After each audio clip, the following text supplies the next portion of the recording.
Bab ma ja'a fil wudu' min ar-rih. Wa bihi qala haddatsana Qutaibah wa Hannad qala haddatsana Waki' an Syu'bah an Suhail bin Abi Salih an abihi an Abi Hurairah anna Rasulullah sallallahu alaihi wasallam qala la wudu'a illa min sautin aw rihin. Qala Abu Isa hadha hadithun hasanun sahih. وبه قال حدثنا قتيبة قال حدثنا عبد العزيز ابن محمد عن سهيل بن أبي صالح عن أبي هريرة أن رسول الله صلى الله عليه وسلم قال إذا كان أحدكم في المسجد فوجد ريحا بين أليتيه فلا يخرج حتى يسمع صوتا أو يجد ريحا. قال وفي الباب عن عبد الله بن زيد وعلي بن طلق وعائشة وابن عباس وابن مسعود وأبي سعيد. قال أبو عيسى هذا حديث حسن صحيح وهو قول العلماء أن لا يجب عليه الوضوء إلا من حدث يسمع صوتا أو يجد ريحا. وقال عبد الله بن المبارك إذا شك في الحدث فإنه لا يجب عليه الوضوء حتى يستيقن استيقانا يقدر أن يحلف عليه. وقال إذا خرج من قبل المرأة الريح وجب عليها الوضوء وهو قول الشافعي وإسحاق. وبه قال حدثنا محمود بن غيلان قال حدثنا عبد الرزاق قال أخبرنا معمر عن همام بن منبه عن أبي هريرة عن النبي صلى الله عليه وسلم قال إن الله لا يقبل صلاة أحدكم إذا أحدث حتى يتوضأ. قال أبو عيسى هذا حديث حسن صحيح. Babnya ada 3 hadis. Di bawah bab ini ada 3 hadis. Kita balik semula ke tempat mula-mula baca tadi untuk melihat terjemahannya. Bab berwudu kerana kentut. Imam Tirmizi dengan sanadnya meriwayatkan daripada Abi Hurairah, beliau berkata, sesungguhnya Rasulullah sallallahu alaihi wasallam bersabda, tiada wudu kecuali kerana bunyi, kerana terkeluar bunyi atau bau, maksudnya dari dubur. Abu Isa berkata ini adalah hadis hasan sahih. Imam Tirmizi dengan hadis yang ke-75, Imam Tirmizi dengan sanadnya meriwayatkan daripada Abi Hurairah, kata beliau sesungguhnya Rasulullah sallallahu alaihi wasallam bersabda, apabila seseorang daripada kamu berada di masjid lalu mendapat angin di antara 2 papan punggungnya, maka janganlah ia keluar sehingga ia mendengar bunyi, yakni kentut atau mendapat baunya. Abu Isa berkata dalam bab ini ada juga riwayat daripada Abdullah bin Zaid, Ali bin Talq,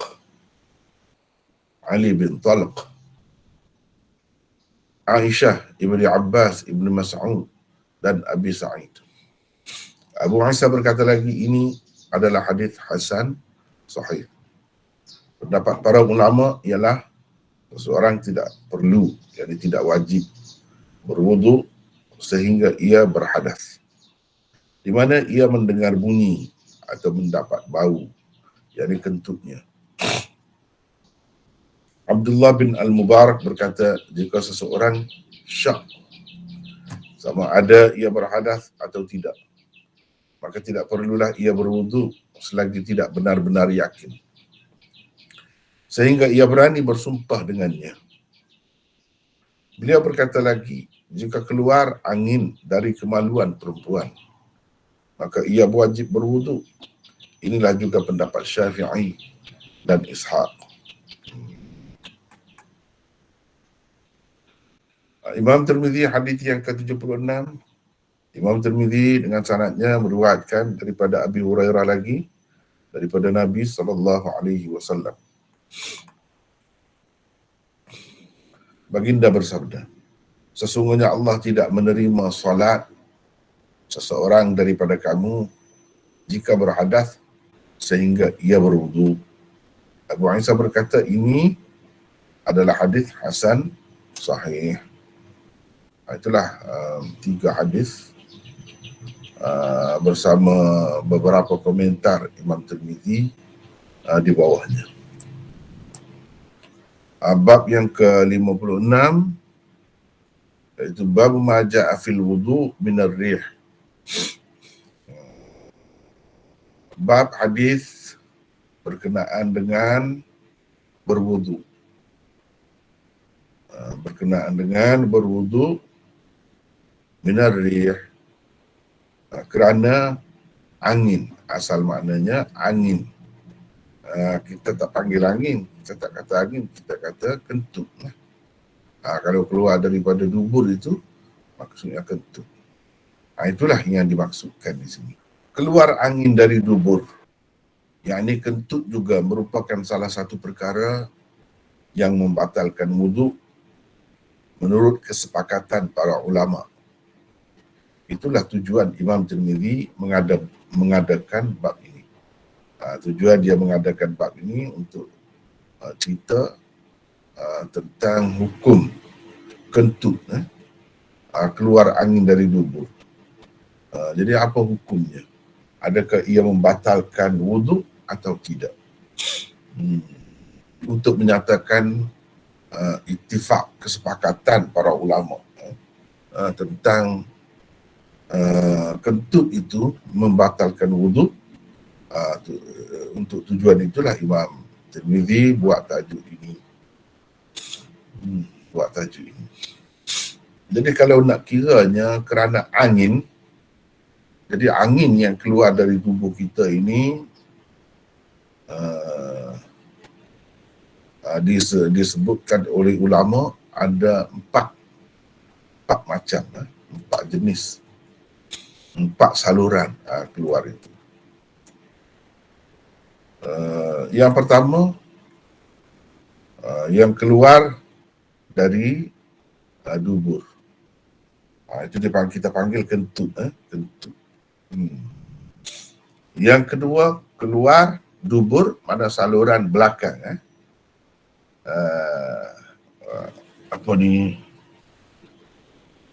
Saluran kita berak lah. Kita buang air besar. Dan angin yang keluar dari kubul. Kubul ialah saluran hadapan. Saluran hadapan.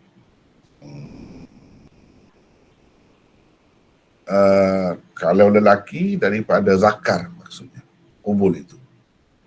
Kalau perempuan maksudnya saluran keluar darah haid, bukan keluar air kencing. Saluran darah haid ataupun saluran keluar anak itu, saluran bersalin gitu.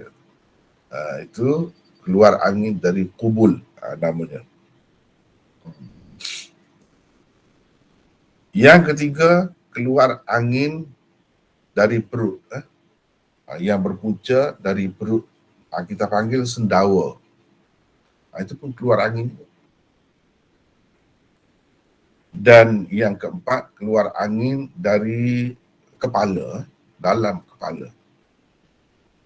Iaitu kita panggil bersin.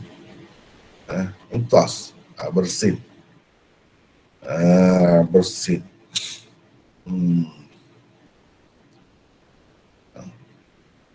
Jadi angin yang keluar dari tubuh kita daripada 4 itu yang disepakati para ulama membatalkan wudu, disepakati, sepakat, hanya 1 sahaja. iaitu kentut. Iaitu berupa kentut. Itu sahaja yang membatalkan wuduk dengan kesepakatan para ulama. Yang keluar daripada kubul itu tidak sepakat. Ada khilaf antara ulama. Itulah yang Imam Tirmizi isyaratkan dalam komentar dia yang kita baca tadi. Dan yang ketiga, sendawa. Itu sepakat ulama tidak membatalkan wuduk sendawa. Keluar angin dari perut. Begitu juga keluar angin dari kepala melalui bersin itu. Bila kita bersin itu, keluar angin itu. Itu pun sepakat juga ulama tidak membatalkan wuduk. Kalau seseorang itu ada wuduk dengan bersin, tak batal wuduknya.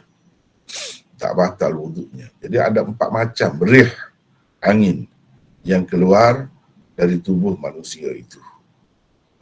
Yang disepakati membatalkan wuduk kalau seseorang tu ada wuduk dalam keadaan berwuduk, maka wuduknya terbatal dengan sebab keluar angin ini, iaitu kentut. Ini disepakati. Kenapa? Sebab ia keluar melalui saluran najis sebenarnya. Najis. Saluran najis yang beratlah.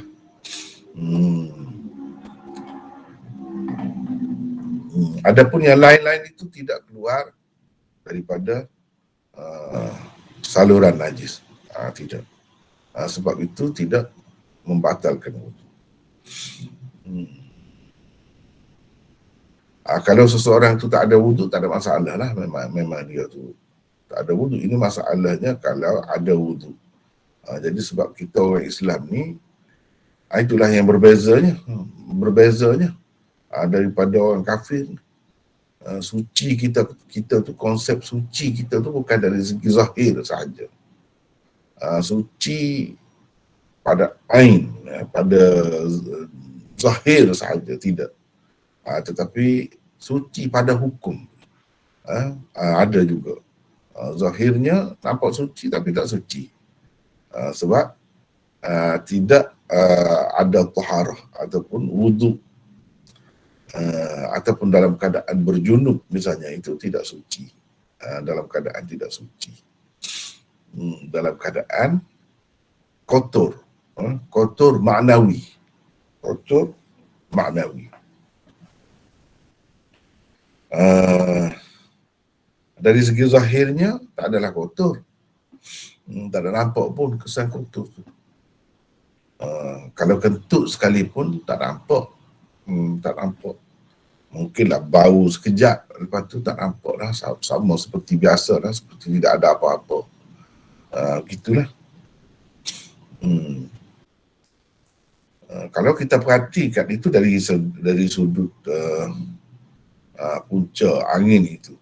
Kemudian kalau kita perhatikan dari sudut kenapa Islam ini buat begini, ini kena dalam bab lain pula sebenarnya. Dia bukan dalam bab fiqh, bukan dalam bab fiqh. Dia tidak termasuk dalam bab fiqh. Tetapi hadis ini ia tidak khusus dengan fiqh sahaja. Hadis lebih luas lagi daripada fiqh. Jadi sehingga kalau kita tidak hanya bincang fiqh, kita keluar daripada bidang fiqh ataupun masuk dalam sudut-sudut lain pun boleh. Misalnya kalau kita tengok dari sudut falsafah hukum, hikmat lah. Kita kata hikmat hukum. Kenapa dalam Islam ni tiada yang kita belajar, ini najis berat, ini najis ringan, ini najis sederhana biasa. Ini najis zahir, memang kita dapat bau, dapat tengok warnanya, dan rasa dia pun kita dapat rasa. Ada juga yang tak ada semua tu, tapi dikira sebagai kotor juga. Kotor juga. Untuk lebih suci, kita perlu mengangkat hadas, orang panggil. Itu dalam istilah fiqhnya, mengangkat hadas, menghilangkan keadaan kotor itu. Dengan kalau hadas kecil, berwudu dengan mengambil air sembahyang. Kalau hadas besar, dengan berjunub. Dan suci atau tidak sucinya ini, kita manusia ni tak dapat kesan benda-benda tu. Ni mengikut hukum ni tak dapat kesan. Hanya yang dapat kesan kalau kita tengok berdasarkan hadis-hadis, makhluk lain, khususnya malaikat. Dalam keadaan kita tidak ada wuduk, lain keadaannya, terutamanya dalam masjid. Dia tinggalkan kita, dia tidak bersama kita.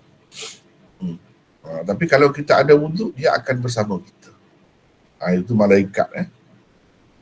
Begitu juga kalau orang berhadas besar, selagi tidak mengangkat hadas besar dengan mandi,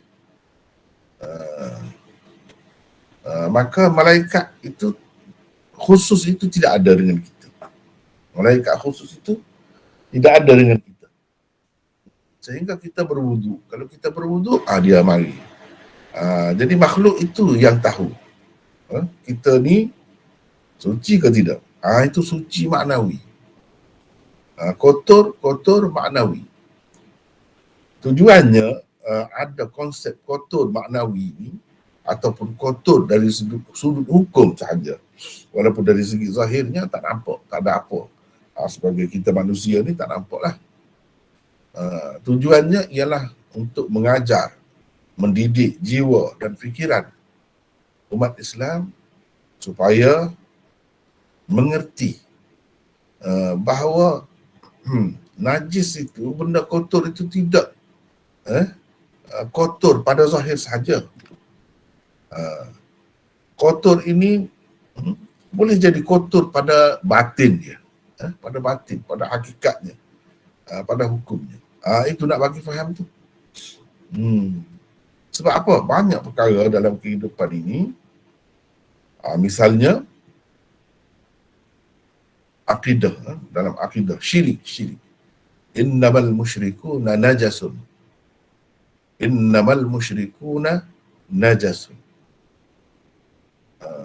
Innamal khamru wal maisir wal ansab wal azlam rijsun min amali syaitan. Rijsun, di situ disebut rijsun, sama juga maknanya najis, kotor. Padahal zahirnya tak ada apa kotor.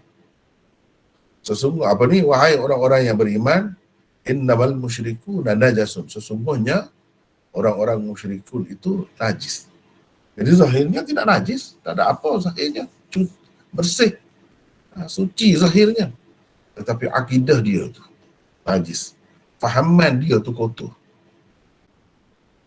pegangan hidup dia tu kotor. Itu Islam nak ajar benda macam tu lah. Ada kalanya dalam hidup ni kita kena faham, kita sebagai manusia, makhluk yang lebih tinggi kedudukannya daripada haiwan-haiwan yang lain, iaitu dia perlu tahu, dia perlu sedar bahawa dalam kehidupan ini ada apa yang dipanggil kotor. Kotor pada hukum itu, pada kira-kira. Kotor pada kira-kira. Dari segi zahir, suci. Tapi Allah kata najis. Najis itu dari sudut akidah. Maknanya ada fahaman manusia ni kotor sangat. Misalnya fikiran manusia untuk buat jahat, untuk buat maksiat, itu kotor. Itu kotor tu. Dan ada kesannya kepada jiwa kita. Dia tidak saja-saja, dia tidak berlalu gitu saja, tidak. Ada kesan kepada jiwa kita dan kehidupan kita. Dengan sebab itu, hidup ini kena bersih betul-betul lah. Bukan sekadar bersih zahir. Jadi dia ajar bersih zahir. Zahir ini memanglah kita dapati semacam kalau najis ni, kita dapat yang zahirnya misalnya tahi misalnya, baunya busuk, memang kita tak suka lah. Itu dia ajar dengan benda zahir, dikatakan najis, ini najis, ini najis. Dia ajarkan kita begitu supaya kita meningkat sehingga benda yang maknawi, yang abstrak itu pun kita faham. Najis kita tak suka juga, kepada syirik, kepada maksiat, kepada kekufuran, kepada dosa-dosa, sebab semua itu kotor. Semua itu kotor, dan kotor itu memberi kesan. Kalau kotor zahir memberi kesan kepada tubuh kita, jadi sakit, jadi gatal-gatal di sana sini. Jadi untuk bersih itu Allah SWT telah buat fitrah manusia semula jadi nak kepada air, nak bersuci, nak mandi, walaupun dia tidak Islam pun dia nak begitu, nak basuh muka, dan sebagainya. Kalau orang yang tidak Islam pun dia memang begitu. Bila mandi terasa lega, rasa puas. Bila bersih itu dia suka, semua suka. Tapi kalau kotor, manusia mana pun, mula-mula sekali diperkenalkan kekotoran itu kekotoran yang zahir, yang lahir. Dikatakan air kencing itu najis. Tak boleh, kita dah bincang dah air kencing sebelum ini. Dah bincang dah. Air kencing itu najis. Kemudian perinciannya air kencing ini banyaklah kita telah bincang dah sebelum ni. Kemudian dia meningkat lagi daripada yang zahir kepada yang tidak zahir, yang kita tidak nampak, yang kita tak nampak, tapi itu dikira kotor juga. Kerana kotor itu malaikat yang tertentu, yang khusus tidak menghampiri kita. Dan kita sebagai orang Islam kena faham, kena sedar bahawa kewujudan ataupun bersamanya malaikat bersama dengan kita itu sangat penting untuk kesegaran, untuk kesihatan rohani kita, jiwa kita. Sangat penting. Ia membantu. Ia kawan yang baik. Kalau kotor ni, yang suka dengan kotor apa? Syaitan. Bila kita kotor, syaitan akan mendekati kita terus. Dan syaitan itu tidak baik untuk kita. Bila dia dekat kita, kalau dia jauh pun tak baik dah. Apalagi kalau dia dekat, dia akan mendorong kita kepada perkara-perkara yang tidak baik lah. Idea-idea yang kotor, yang jahat itu banyak lah. Sebab dia lah yang membantunya, selain daripada nafsu kita. Dalam keadaan suci pula, yang suka dengan suci, kesucian, ialah malaikat. Malaikat ini kita perlu. Bila malaikat ada dekat kita, syaitan akan jauh daripada kita. Malaikat ada dekat kita, kita jadi bersemangat untuk benda-benda yang baik, untuk agama, untuk akhirat, untuk masa depan. Kita jadi idea tu banyak ke situ. Sebab apa? Sebab malaikat itu ada bersama kita. Malaikat mulhim yang memberi idea, memberi ilham kepada kita tu dia ada. Adanya banyak pula tu, ramai pula tu malaikat-malaikat itu. Sama juga kalau syaitan, makhluk halus, yang jahat pun begitu juga.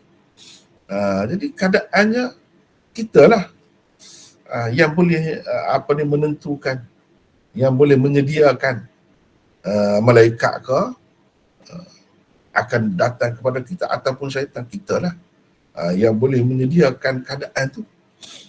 Kalau kita nak baik, nak hidup ni berarti, dia kena, sebab itulah Nabi SAW ajar supaya umat dia ni sentiasa bersuci, walaupun zahirnya nampak suci dah, tapi kita berhadas itu jadi kotor juga. Ini berbezanya orang Islam ni lebih tinggi dari segi pemahamannya terhadap hidup ni. Hidup ni yang kita kena jaga bukan manusia saja, Kita juga kena jaga makhluk halus, iaitu malaikat itu ataupun syaitan yang boleh mengganggu kita. Itu bendanya, tujuan nak pergi situ. Sebab malaikat itu makhluk yang suci. Dia suka sangat kalau suci. Kalau kita wangi, bau wangi, bersih, dia suka sangat. Sebab itu Nabi SAW mengajarkan umat dia supaya bersih. Bersih itu bukan bersih zahir sahaja, tetapi bersih hati, jiwa, dan bersih daripada hadas. Kalau boleh, sentiasa bersih. Sebab itu ada kelebihannya. Orang yang sentiasa dalam keadaan berwudu ada kelebihannya. Bukan sahaja di dunia ni ia dihampiri malaikat, bahkan sampai ke syurga. Ia antara amalan yang boleh membawa seseorang itu ke syurga. Sampai begitu. Wuduk tu makna cerah, sinar, bersinar. Dari segi bahasa maknanya cerah, bersinar. Sesuatu yang bersinar, yang cerah itu memang menarik. Memang menarik, memang disukai oleh makhluk yang juga suci dan bersinar-sinar. Makhluk daripada nur yang diciptakan daripada cahaya. Itu dari sudut hikmat dia, falsafah, apa tujuan. Sebab itu kita tengok kenapa ramai orang hidup ni dia tidak ada idea yang baik. Sebab dia tidak menyediakan diri dia tu untuk makhluk-makhluk yang baik. Kita ni lemah, makhluk yang sangat lemah. Kalau tidak dibantu oleh orang-orang lain, susah kita. Kalau dibantu, kuatlah. Sebab tu ada orang yang kenapa semangat dia tinggi. Kenapa dia, fikiran dia tu nak benda yang baik saja. Nak buat benda baik saja. Untuk kemajuan saja. Itu fikiran dia. Kenapa begitu? Inilah kesan. Kesan daripada cara hidup tu. Kalau kita faham benda ni kan, jadi kita lebih terasa hiduplah amalan-amalan ni, Islam ni. Walaupun nampak wuduk dia bukan sekadar bermain dengan air begitu saja. Tidak. Bahkan ia ada hikmat dan falsafah di sebaliknya. Dan kalau kita boleh menghayati benda ni, baru kita rasa hidup lah. Rasa nak buat lah sebab kita tahu faedah dia. Kita tahu faedah dia. Bukan saja-saja benda ni. Bukan saja-saja. Sebab itu kalau kita baca hadis, belajar hadis, kita akan bertemu lah. Kita akan bertemu. Ada malaikat yang bila kita berhadas, hadas kecil pun dia lari. Dia tak mari dekat kita. Ada malaikat ni banyak. Malaikat yang menulis amal baik buruk kita tu, dia tak tinggal kita, dia sentiasa ada ya tu. Ini malaikat lain. Jadi bila malaikat ada dekat kita, syaitan takut. Sebab itu tak mudah kita nak kena apa-apa, gangguan apa-apa. Sebab apa? Malaikat jaga kita. Itu kelebihannya. Jadi dia nak jaga kita tu, dia tengok juga keadaan kita. Dia lah yang tahu tu. Kita tak tahu. Kita manusia tak tahu orang ni suci ke tidak, tak tahu. Kita tengok zahir, nampak cantik, nampak bersih. Kita kata bersih, suci lah dia. Tapi malaikat tidak menilai begitu. Itu dari segi kenapa ni sebenarnya dia ajar benda ni zahirnya nampak macam hukum wuduk, batal air semaya. Ini ada air semaya. Begitu saja Zahid. Sebenarnya dia tidak sekadar itu.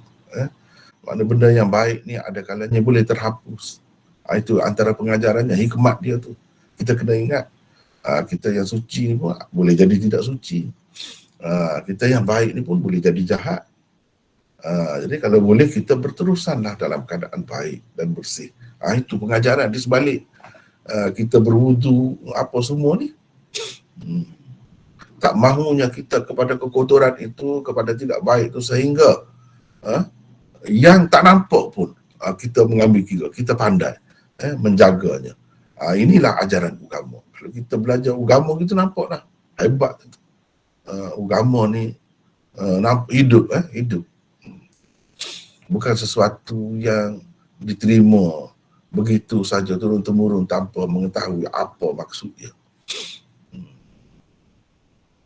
Itu cerita tentang angin ini kentut yang dimaksudkan ya. Baik. Kita pergi seperti mana biasa. Qutaibah dan Hannad ini perawi-perawi kalau kita telah bincangkan tentangnya, telah sebut biodatanya, kita tak ulang lagi. Boleh dikatakan ini perawi-perawi semua ni telah pun ada sebelum ini, telah lepas dah. Sebab kita ni ini hadis yang ke-74 dah. Bermakna 74 hadis dah telah lalu. Jadi perawi-perawi yang sama ni telah pun ada sebelum ini. Ada sebelum ini. InsyaAllah yang ini pun kalau tuan-tuan dan perempuan yang ikuti kelas ini, kalau ada buku Sahih Bukhari itu yang baru keluar itu, boleh tengoklah macam mana saya buat ni perawi-perawi ini, misalnya di akhir tu, indeks perawi itu. Jadi yang ini pun insya-Allah saya akan buat begitu. Jadi misalnya Qutaibah ni tersebut pada hadis yang keberapa? Hadis 74 dia ada. Selain daripada itu hadis keberapa? Itu disebutkan. Begitu juga Hannad dan seterusnya. Yang lain-lain. Sama juga. Kalau kita buat begitu, nampak jelas lah. Dan kita boleh carilah di mana biodata dia, boleh cari. Dan tak perlu diulang sebab perawi-perawi yang sama juga kadang-kadang disebutkan oleh Imam Tirmizi. Jadi haddatsana ni, yang kata haddatsana ni Imam Tirmizi. Seperti biasalah, sebelum kita baca tu, kita kata wabihi qala haddatsana. Maksudnya bihi bil isnad al-madhkur, dengan isnad yang telah tersebut. Qala maknanya saya kata dengan sanad saya yang telah tersebut. Yang telah tersebut. Imam Tirmizi kata haddatsana. Jadi sanad di bawah ni tak sebut dah, sebab kalau nak sebut panjang sangat. Kita ni dah jauh daripada Rasulullah sallallahu alaihi wasallam. Imam Tirmizi pun dengan Rasulullah dah ada berapa generasi ni. Ni generasi guru dia, satu. Guru kepada guru dia Waqi' ni, dua. Guru kepada guru itu lagi atas lagi, tiga. Atas lagi, empat. Suhail. Atas lagi ayah Suhail, lima. Abu Hurairah, enam. Ni 6 orang ada di antara Imam Tirmizi dengan Rasulullah sallallahu alaihi wasallam. 6 orang. Kita ni lagi jauh, 20 lebih. 20 lebih. Kalau nak sebut sanad itu semua setiap kali baca hadis ni jadi panjang. Jadi panjang. Dengan sebab itu para ulama dia kata wabihi qala. Itu kaedahnya. Wabihi qala. Dengan sanad itu Imam Tirmizi berkata haddatsana Qutaibah wa Hannad. Maknanya dua orang guru Imam Tirmizi. Imam Tirmizi terima hadis ini daripada dua orang, Qutaibah dan Hannad. Kedua mereka ni kata haddatsana Waqi'. Jadi Waqi' ni guru kepada mereka berdua, dan begitulah seterusnya sampai ke atas. Guru bagi sekalian guru yang paling atas ialah Rasulullah sallallahu alaihi wasallam. Ini Rasulullah sallallahu alaihi wasallam. Jadi yang dikira itu iaitu perawi di antara pengarang kitab dengan Rasulullah. Maknanya Qutaibah satu, Qutaibah dan Hannad tu kira satulah.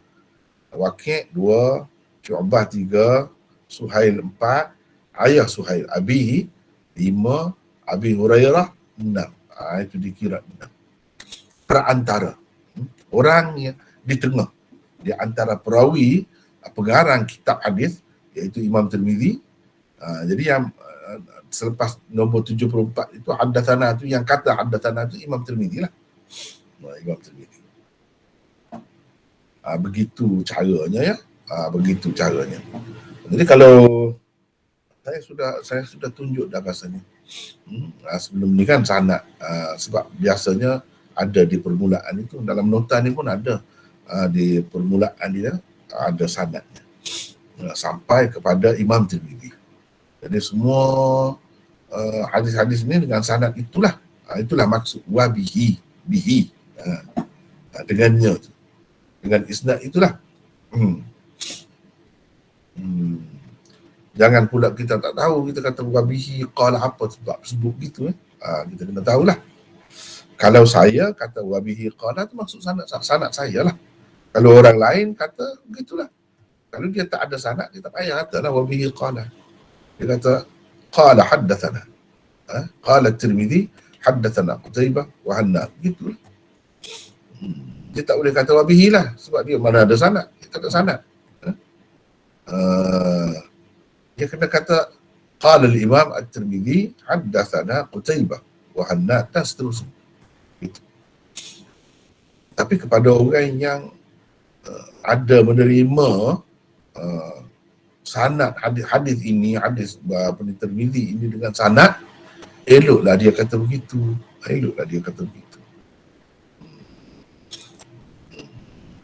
Menandakan dia ada konteks, ada hubungan, tidak putus-putus daripada Nabi sampai kepada dia. Kira-kiranya begitulah. Kira-kiranya begitu. Dan semua ini sudah ada.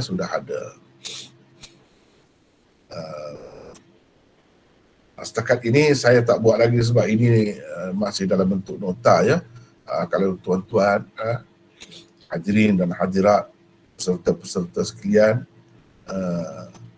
kalau tengok Sahih Bukhari itu, nampaklah begitulah cara saya akan buat yang ni pun. Sebab apa? Sebab ni Qutaibah dan Hannad ini dia dah ada sebut setakat ini. Dalam nota ni saya tak sebutlah. Sebagai contoh lah saya nak sebut di sini. Umpamanya kitab ni. Kitab ini kita tengok ya.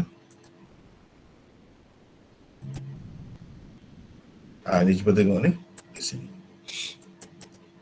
Bab ma ja'a fil wudu' min ar-rih.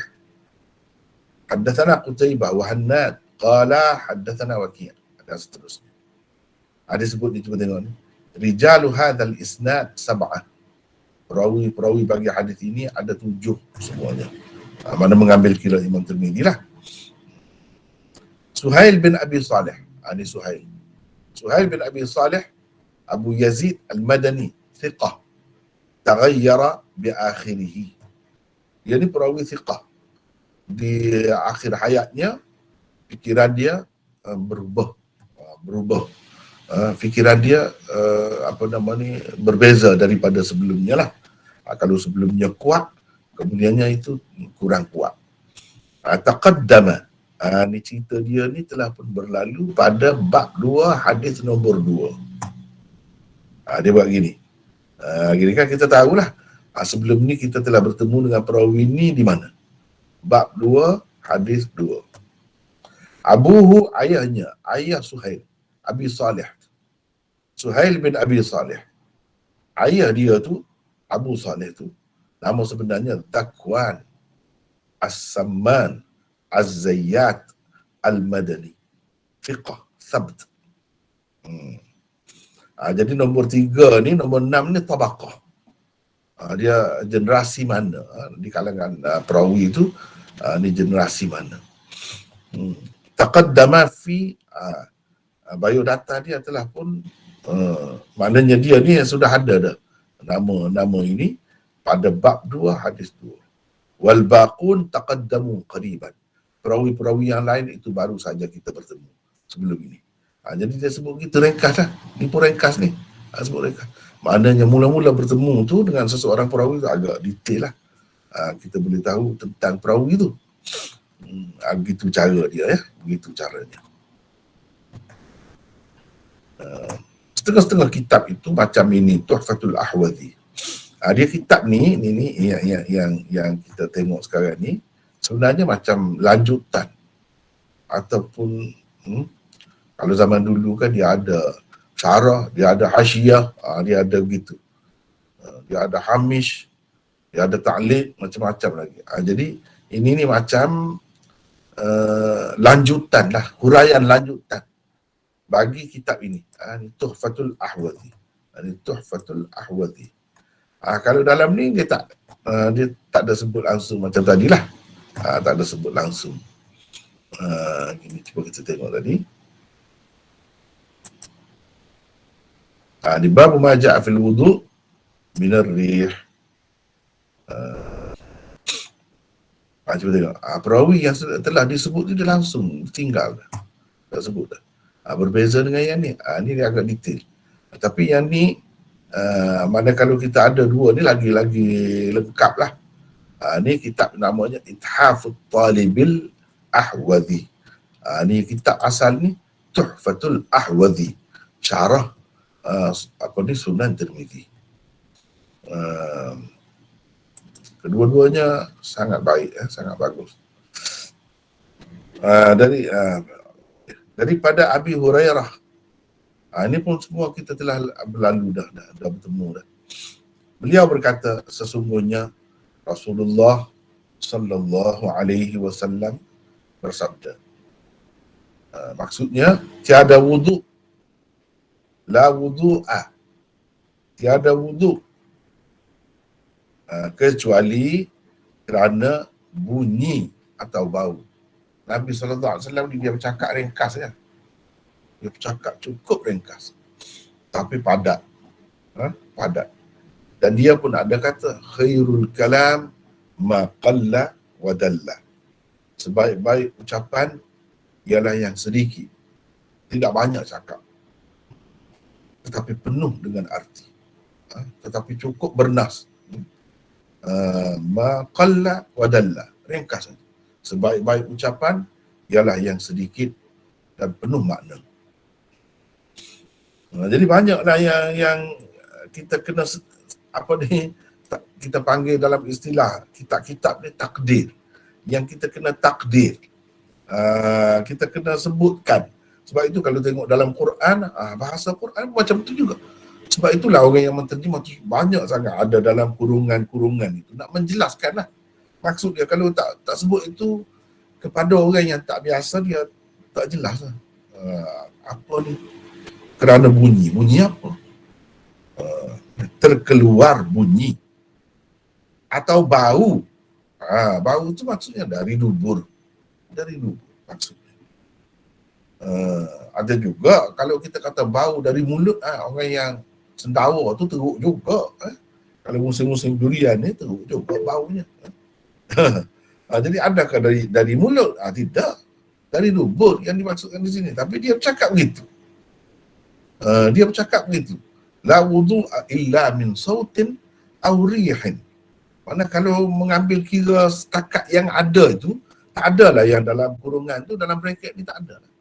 Tiada wudu kecuali kerana bunyi atau bau.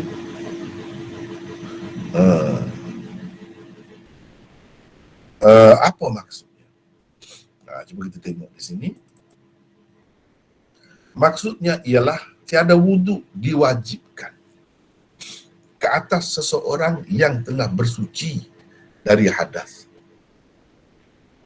Mana seseorang tu dia ada air sembahyang dah lah, kita kata dia ada wudu dah.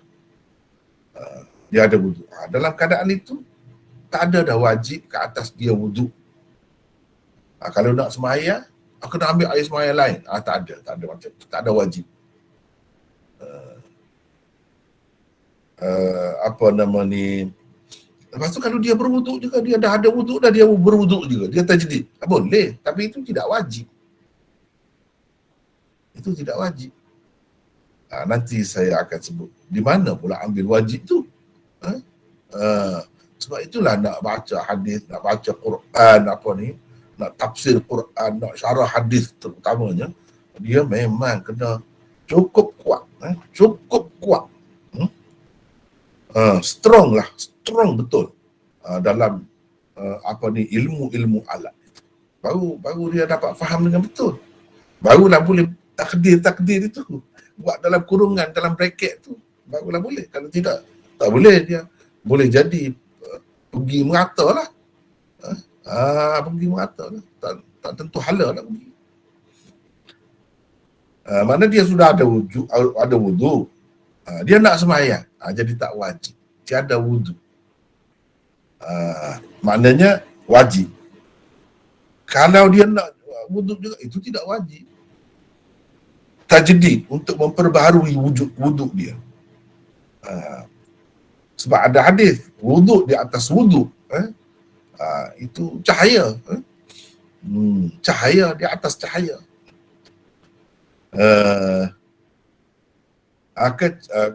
Apa ni? Yang telah bersuci dari hadas, kecuali apabila ia berhadas pula. Apabila dia berhadas pula tu, jadi batal lah wuduk tu. Maknanya dia berkentut ke, dia buang air kecil ke dan sebagainya, yang kita panggil berhadas tu, jadi kotor pula, keadaan kita kotor maknawi tadi tu, barulah jadi wajib pula. Barulah jadi wajib pula. Kalau kita telah ada wuduk dan kita tidak berhadas, maka tidak wajib. Kita boleh melakukan beberapa banyak sembahyang yang kita hendak dengan satu wuduk, dengan wuduk yang sama. Tak perlu banyak wuduk. Bukan sekadar sembahyang saja. Kita boleh lakukan dengan wuduk. Kita dapat juga melakukan benda-benda lain yang disyaratkan kita ni perlu ada wuduk untuk melakukannya. Kita boleh buat sebanyak mungkin selagi kita ada wuduk itu. Lepas tu tidak ada wajib. Misalnya dengan berkentut, itu berhadas tu, misalnya dengan berkentut, yang disebut dalam hadis ni, yang diyakini betul-betul telah berlaku, disebut kerana bunyi atau bau, kerana bunyi atau bau. Maksudnya dia sebut bunyi atau bau tu nak mengisyaratkan kepada betul-betul telah berlaku. Bukan agak-agak, tidak. Dengan mendengar bunyinya atau mendapat baunya. Kalau orang tidak tuli, dia dengar bunyi kentut dia, takkanlah dia tak tahu dia telah berkentut. Dia dengar. Ataupun kalau hidung dia tu tidak mati, dia akan dapatlah bau dia tu.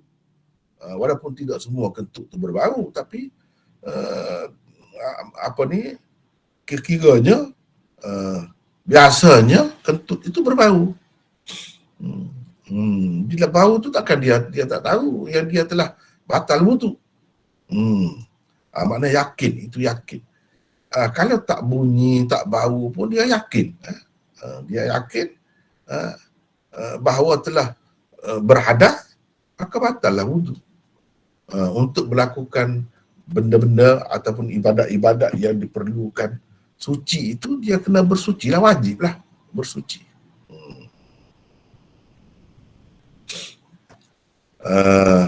Seseorang boleh melakukan beberapa ibadat yang disyaratkan suci dari hadas dengan satu wuduk sahaja, selagi ia tidak berhadas kembali. Kalau dia berhadas pula, kena wuduk lah. Kena wuduk pula. Begitulah seterusnya. Berhadas pula, kena wuduk pula. Kita kata penat lah. Susah lah macam ni. Kita tidak saja dapat pahala. Setiap kali kita berwuduk, kita dapat pahala. Dosa-dosa kita gugur. Jadi bukan saja-saja. Kalau kita tahu hakikatnya, kalau kita nampak seperti yang disebutkan oleh Nabi SAW, itu telah berlalu dalam kitab kita ni, telah berlalu lepas dah awal lagi. Kalau dah nampak itu dosa-dosa tu gugur, kira-kiranya kalau kita terpaksa beli air pun kita nak beli untuk gugur dosa ni. Lepas tu kita dapat banyak kelebihan, macam kita sebut tadi, malaikat-malaikat menghampiri kita. Itu bendanya. Bukan saja. Cuma dalam pergi kepada fake, masalah fake, kalau pergi jauh lagi, kalau seseorang tu dah jadi penyakit lah, maka di situ dah ada khilaf pula di situ. Jadi penyakit. Orang kata kalau air kecil itu sentiasa keluar, kencing, air kencing itu sentiasa keluar, orang kita kata penyakit beser, penyakit beser, ataupun dalam bahasa Arabnya disebut salasul baul, salasul baul. Begitu juga najis dia keluar dalam keadaan dia tak sedar dah. Keluar, sentiasa keluar kerana penyakit. Itu ada khilaf pula di kalangan ulama. Kalau mazhab Syafi'i, dia kata memang batal wuduk juga. Tapi kepada orang yang macam tu, dimaafkan. Dimaafkan ketika dia nak sembahyang tu, dia kena ambil wuduk dan terus solat. Lepas tu semasa dia solat tu keluar itu dimaafkan. Dimaafkan. Begitulah. Lepas tu dia nak solat pula, kena wuduk lain lah. Begitulah keadaannya. Tapi kalau mengikut mazhab Malik dan Imam Bukhari, kepada yang sakit, maksud di sini kata kena wuduk ni kepada orang yang biasa, sihat, biasa. Ini hukum-hukum ni. Adapun orang yang dah sakit begitu, dia tidak terikat lagi dengan hukum ini. Maknanya kalau keluar pun tidak batal solat. Tak batal solat. Dan kalau selepas itu, selagi dia tidak terbatal wuduk dia dengan sebab lain lah, dengan sebab lain yang membatalkan wuduk, dia tak batal. Dengan keluarnya air kencing itu, menitis air kencing itu pun tak batal. Tak perlu ambil air sembahyang lain dah. Untuk beberapa sembahyang sekalipun. Tapi kalau mazhab Syafi'i, Hanafi, apa ni, penatlah sikit. Itu dari sudut fiqh lah. Perbahasan fiqh pula. Imam Bukhari apa semua tu, dia kata tidak. Ini semua ni hukum dalam keadaan biasa. Kalau tidak biasa, dia sakit. Bila sakit tu dah tidak biasa. Bila tidak biasa, tidak jadi masalah. Tidak jadi masalah untuk bersembahyang dengan satu wuduk beberapa sembahyang sekalipun. Boleh. Baiklah, sebelum kita pergi seterusnya, kita cuba tengok di sini. La wudu'a. Ini kalau orang yang belajar nahwu bahasa Arab, dia panggil la linafyil jins. La linafyil jins, untuk menafikan jenis. Tiada jenis wudu. La nafi jenis ini, dia bersama isimnya. Wudu'a itu isimnya. Memang khabar dia tu. Khabar dia itu dibuang. Khabar yang dibuang itulah, daripada khabar yang dibuang itulah kita tahu wajib tadi. Tiada wudu wajib. La wudu'a wajibun. La wudu'a wajibun. Tidak ada wudu wajib. Melainkan min. Bukan daripada tu. Min. Min litta'lil. Min litta'lil. Dengan makna kerana. Melainkan kerana. Kalau ada wajib pun kerana. Kerana ini. Daripada sinilah kita tahu wajib atau tidak wajib itu tahu di mana? Daripada khabarnya yang mahzuf. Khabar la yang mahzuf. Khabar la yang mahzuf. Jadi la wudu'a wajib. Begitulah yang la yang lain. La salata liman lam yaqra bi fatihatil kitab. La salata. Sama. Dia mesti kena ada khabar. Khabar dia tu mesti kena buat. Dibuat. Itulah bahasa Arab. Jadi khabar tu apa? Wajib pun juga ke tidak? Di situ tidak wajib pun. Lain pula benda. La salata. Misalnya sahihatun. La salata maqbulatun. Liman lam yaqra bi fatihatil kitab. Bagi orang atau kepada orang yang tidak membaca fatihatil kitab dalam solatnya, tiada sembahyang. Mana tiada sembahyangnya tidak dikira. Sembahyangnya tidak sah. Sembahyangnya tidak sah. Sama juga di sini takdirnya lain. Yang takdir itu lain. La salata, la wudu'a wajib. Sebab wuduk tu masih ada, boleh kalau nak berwuduk. Tapi wajib itu tidak ada. Kita telah ada wuduk, kita nak berwuduk pula. Sebab wuduk tadi kita telah buat dah apa-apalah, semayang ke apalah, tawaf ke apa ke. Lepas tu kita nak semayang lain. Kita nak berwuduk pula. Kita rajin, kita wajib, kita nak berwuduk boleh, tapi wuduk itu tidak wajib. Sebab apa kita tahu tidak wajib? Sebab yang wajib ni kerana ada sesuatu yang membatalkan wuduk, sedangkan wuduk kita belum terbatal. Wuduk kita belum terbatal. Begitu. Hadis ini tidaklah hendak membatas dan menghadkan perkara yang membatalkan wuduk itu hanya dengan kentut sahaja.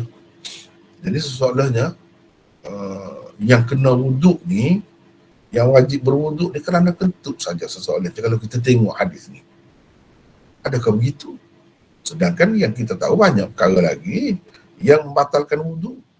Yang membatalkan wuduk bukan kentut saja. Kenapa Nabi kata begitu?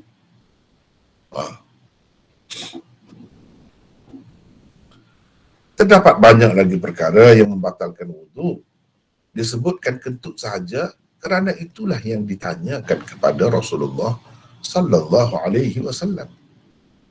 Jadi sebab itu kita kena tahu. Jadi hadis ini ni tiba-tiba kau Nabi keluar daripada rumah dia kata la wudu'a illa min sautin aw rihin. Tiba-tiba gitu ke?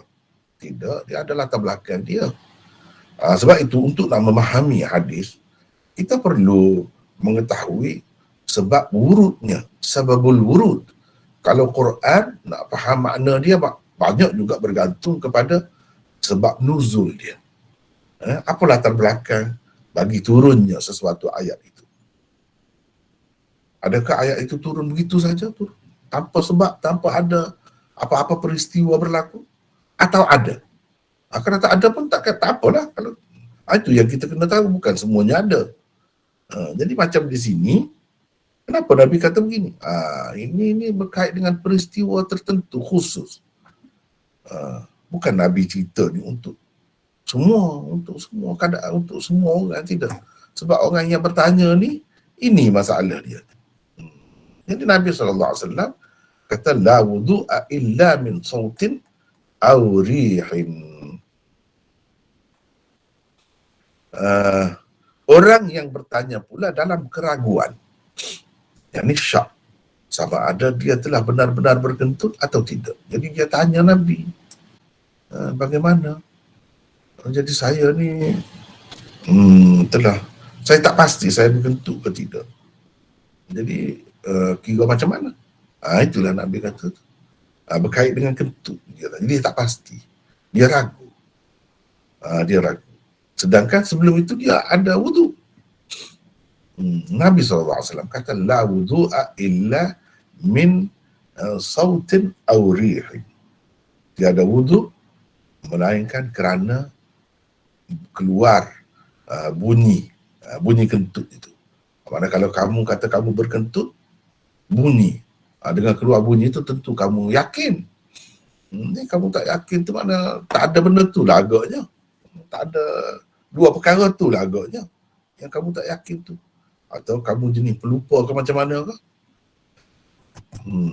Jawapan daripada Rasulullah sallallahu alaihi wasallam ini menunjukkan bahawa kesucian seseorang yang yakin ia telah bersuci, berwuduk misalnya, dia telah bersuci, dia yakin, tetap kekal. Jadi kesucian dia tu tetap kekal. Dan ia tidak hilang dengan keraguan atau syak semata-mata. Kalau kita memang yakin tadi, kita sembahyang maghrib, duduk di situ kita sembahyang maghrib. Lepas tu kita tak pasti air sembahyang yang kita sembahyang maghrib tu dengannya telah terbatal ke atau tidak. Mana kita tak pastilah kita telah berkentut ke atau tidak, kita tak pasti. Tapi kita yakin tadi kita bersembahyang maghrib. Maknanya nak sembahyang tu mesti kena ada wuduk. Maka dikira tak batal. Tetap kekal. Ia tidak hilang. Sebab yang kemudian itu datang itu ragu, syak, bukan yakin. Yang mula-mula tu yakin. Tetapi yang datang kemudian kita tak pasti. Duk mikir tak ingat. Mikir aku ni batal kau wuduk ke tidak. Jadi tadi kita pasti kita telah semaya. Nak semaya tu mesti kita ada air semaya. Jadi kira kekal wuduk dia tu. Dia tidak hilang. Dengan syak semata-mata. Inilah kemudahan hukum dalam Islam. Kemudahan hukum Islam. Ia baru dikira hilang apabila telah benar-benar berlaku perkara yang membatalkannya. Tak kira lah kentut ke apa ke, tak kira lah. Cuma dalam hadis ini disebutkan kentut sebab orang yang bertanya itu bertanya tentang kentut, dia ragu tentang kentut dia. Kalaulah Nabi SAW tiba-tiba kata, dia keluar daripada rumah dia, tiba-tiba kata begitu, mestilah pelik juga kan, tak ada latar belakang tu. Tapi kalau ada latar belakang, fahamlah kenapa dia kata begitu, kenapa dia tak sebut yang lain-lain. Untuk apa sebut yang lain-lain? Sebab orang yang berkenaan tu menghadapi masalah itu saja. Kepada orang-orang yang berpenyakit was-was, bunyi kentut atau baunya yang jelas, itulah seharusnya dijadikan panduan untuk menentukan sama ada ia benar-benar, ia telah benar-benar berkentut atau tidak. Ini sebenarnya Nabi kata begini ni sebagai panduan, pedoman untuk orang-orang yang was-was. Sepatutnya dia, orang yang was-was ni kena ambil kira benda tu lah. Bunyi ke, ingat baik-baik. Aku ni dah bunyi tadi kentut lah. Yakinlah tu kiranya. Memang kentut lah tu. Tak kira lah kentut tu bau ke tidak bau, tak kira, batal semuanya. Ataupun bunyi, dia bunyi. Was-was. Dia ada penyakit was-was. Dia tidak tuli. Dia hanya was-was.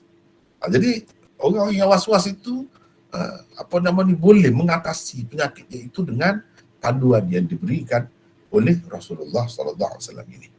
Itu maksudnya. Kepada orang-orang yang tidak was-was pula, keyakinannya lah yang menjadi penentu.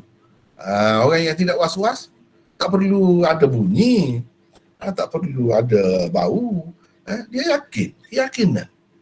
Itulah yang jadi penentu. Bukan bunyi ataupun bau tu.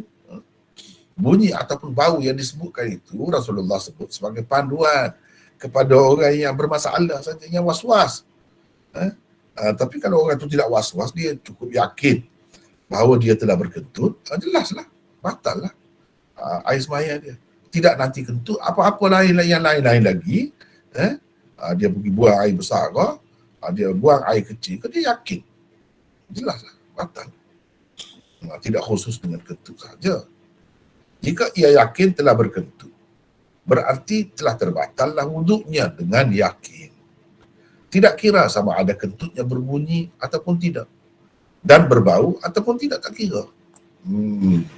Jadi apa yang tersebut di dalam hadis ini adalah sebagai panduan untuk orang tertentu. Dan ia sebenarnya sebagai jawapan kepada soalan orang. Sahabat yang hidup di zaman Nabi SAW. Itu dia tu yang syaknya tentang wuduknya. Maka syak sebab apa? Dia syak tu apa? Dia berkentut ke tidak? Itu yang dia syak. Mungkin juga dia tu ada was-was. Mungkin juga tidak. Cuma dia tidak pasti. Orang tidak was-was pun boleh berlaku. Jadi Nabi SAW bagi panduan begitu. Abu Isa berkata, ini adalah hadis hasan sahih. Ini adalah hadis hasan sahih. Selain Tirmizi, hadis ini juga dikemukakan oleh Ahmad, Ibnu Majah, Ibnu Khuzaimah, Ibnu Abi Syaibah dan At-Tabarani di dalam Al-Mu'jam Al-Awsatnya. Nya tu bahasa Melayu, nama kitab dianya Al-Mu'jamul Awsat, itu saja. Nya tu bukan nama kitab dia. Nya tu tambah bahasa Melayu tu. At-Tabarani di dalam Al-Mu'jamul Awsat. Jadi Mu'jamul Awsat tu karangan dia lah. Karangan At-Tabarani. Baik, sebelum kita pergi kepada hadis terusnya, saya rasa kita kena bincang ini. Kena bincang Ini ya, kata-kata Imam Tirmizi ini. Ini adalah hadis hasan sahih. Hari itu saya dah bagi dah. Dapat ke tidak apa nama ni, nota muqaddimah Sunan Tirmizi ni? Ada ke tidak? Dapat ke tidak? Ada, mana ada. Ada. Sila buka yang tu. Sekarang ni kita nak tengok yang tu. Kita nak tengok yang tu. Kalau ada buka yang tu, saya akan buka yang tu. Ni muqaddimah Jami' Tirmizi. Ini ya, muqaddimah Jami' Tirmizi. Ada semua, kalau boleh buka yang tu ya. Ada semua ni. Kita nak guna muqaddimah sekarang ni. Ada ke tidak ni? Saya tanya ni, dengar ke tidak ni? Kena buat apa ni?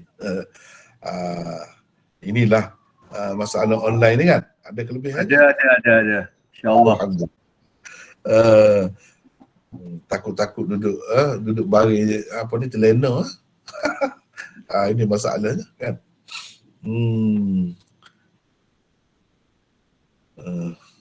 Kalau depan guru ni pun kadang-kadang tersengut-sengut je kan. Maklumlah, mengantuk. Jadi tengok yang ni ya, tengok yang ni. Apa ni, nota ni. Nota ni.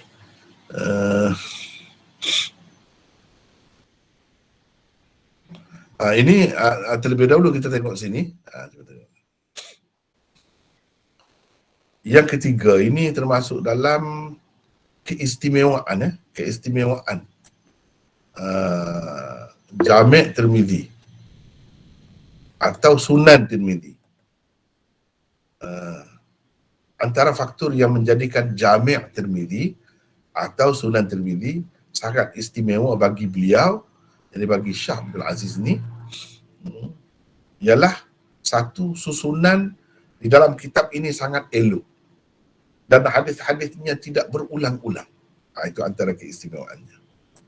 Yang kedua, di dalamnya dikemukakan mazahib, yakni pendapat-pendapat fuqaha dan mujtahidin, di samping dalil-dalil dan sandaran-sandaran mereka. Yang ketiga, kedudukan hadis dinyatakan. Setelah mengemukakan sesuatu hadis, Imam Tirmizi menyatakan darjat dan kedudukannya. Sama ada ia sahih, hasan, dhaif, gharib, mu'allal dan sebagainya. Ini boleh baca di sinilah. Jadi ini yang saya naknya, dia ada sebut ini. Ini kita kena sedarlah apa yang disebut oleh Imam Tirmizi ini sebagai salah satu keistimewaan dia dalam kitab. Bukan semua ulama hadis buat begini. Bukan semua. Pengarang-pengarang kitab hadis ni buat macam Imam Tirmizi ni. Tidak semua. Lepas tu ada banyak lagi, itu tak apa, kita tidak nak di situ. Tengok lagi. Ini tentang apa namanya. Okay. Itu kita kena faham istilah-istilah ni ya. Kena faham istilah ni. Ni cuba tengok ni. Yang ke-18, antara keistimewaan Imam Tirmizi lagi, kitab dia ni. Yang ke-18, kalau boleh sesiapa baca, boleh. Siapa nak baca ni? Segar sikit majlis. Saya nak baca tapi tak ada nota. Tak ada nota, tak dapat ke nota tu? Saya dah bagi dah rasanya, dalam grup tu dah ada dah.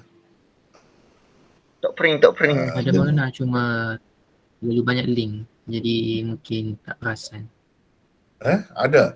Kena tengoklah grup tu, jangan tinggal lah. Apa-apa nota, apa-apa mungkin saya masuk di situ. Hari tu dah saya bagi kan, tabaqat, perawi-perawi dan juga di muqaddimah ni. Siapa yang ada sila baca, ataupun kalau jelas nampak ni boleh baca. Silakan. Atau kecil tulisannya. Tulisan nampak kecil ke besar? Nampak besar Maulana, clear. Siapa nak baca? Silakan. Saya baca Saya baca dulu Maulana. Siapa ni? Zul Izinuddin. Ya, silakan. Silakan. Baca. Nombor 18, selepas mengemukakan sesuatu hadis, Imam Tirmizi mengatakan hadza hadithun sahih atau hadza hadithun gharib atau hadza hadithun munkar. Pemutusan Imam Tirmizi yang seperti ini tidak menimbulkan sebarang masalah atau kekeliruan. Yang menimbulkan kekeliruan ialah apabila beliau berkata hadza hadithun sahihun hasanun gharib atau hadza hadithun gharibun sahih atau hadza hadithun hasanun gharib dan sebagainya. Apa artinya semua istilah-istilah ini? Ia kelihatan semacam bertentangan. Kalau sudah sahih, kenapa pula dikatakan gharib, da'if? Bolehkah sesuatu hadis itu sahih dan dalam masa yang sama ia juga da'if? Para ulama hadis telah memberi beberapa jawapan untuk menghilangkan kekeliruan akibat penggunaan istilah yang kelihatan bertentangan itu. A. Imam Tirmizi mahu mengisyaratkan bahawa hadis berkenaan ada diriwayatkan melalui beberapa saluran riwayat. Ada antaranya yang sahih, ada yang hasan dan ada juga yang gharib atau da'if. B. Hadis berkenaan pada pandangan dan penilaian setengah ulama hadis pada pandangan dan penilaian Sahih dia, sahih. ulama sahih. Pada pandangan dan penilaian sesetengah ulama yang lain ia hasan.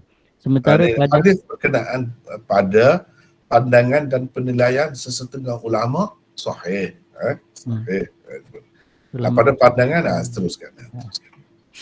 pada pandangan dan penilaian sesetengah ulama yang lain ia hasan. Sementara pada pandangan dan penilaian sesetengah ulama yang lain ia gharib.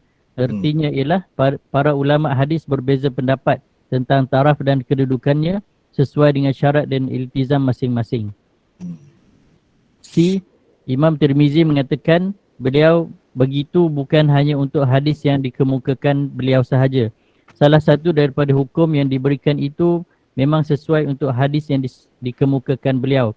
Adapun yang dua lagi, ia tidak sesuai dengannya. Malah ia sesuai dengan hadis-hadis sahabat lain yang diisyaratkan oleh beliau dengan kata wafil babi an fulan wa fulan. Artinya keputusan yang dibuat Tirmizi itu adalah dengan mengambil kira hadis-hadis lain yang semakna dengan hadis yang dikemukakan oleh beliau. D.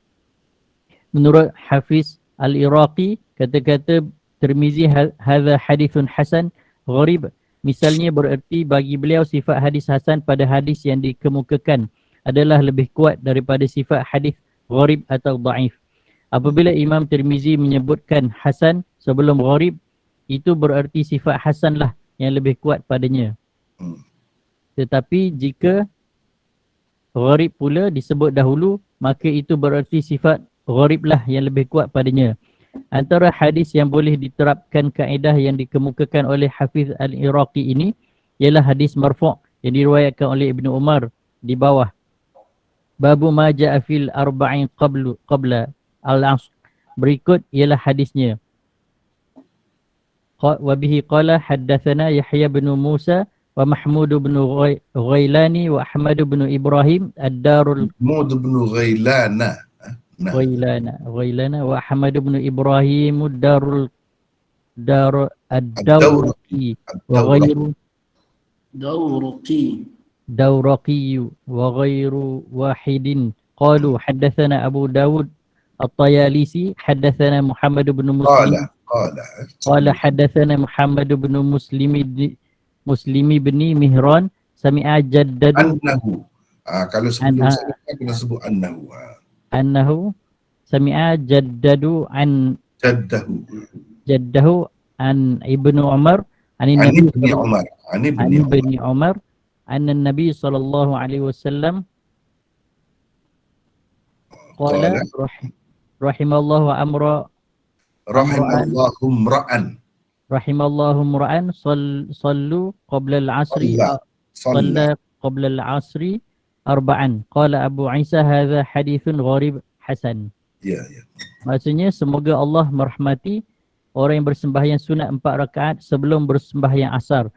Bagi Al-Iraqi sifat hadis gharib pada hadis ini lebih kuat berbanding sifat hadis hasan. Ini kerana Imam Tirmizi mendahulukan perkataan gharib daripada perkataan hasan. Lihat ini habis ya. Jadi ada satu lagi sebenarnya Saya tak masuk di sini. Kita boleh masukkan kemudian insya-Allah semula lain kali. Iaitu ada kalanya Imam Tirmizi guna istilah tu hasan tu, atau sahih tu dari sudut bahasa sahaja, bukan dari sudut istilah. Makna sahih makna bagus, dengan makna elok, dengan hasan dengan makna cantik, cantik dari segi bahasa sahaja, bukan dari sudut istilah. Atau kalau dia kata asah ini lebih sahih, bukan maknanya dari sudut istilah, tapi lebih baik keadaannya daripada yang satu lagi. Yang satu lagi tu dhaif, yang ni pun dhaif juga, tapi ia lebih baik, lebih sahih nak bandingkan dengan itu. Ia pun dhaif juga. Ada kalanya begitu. Jadi istilah ini kena beringat.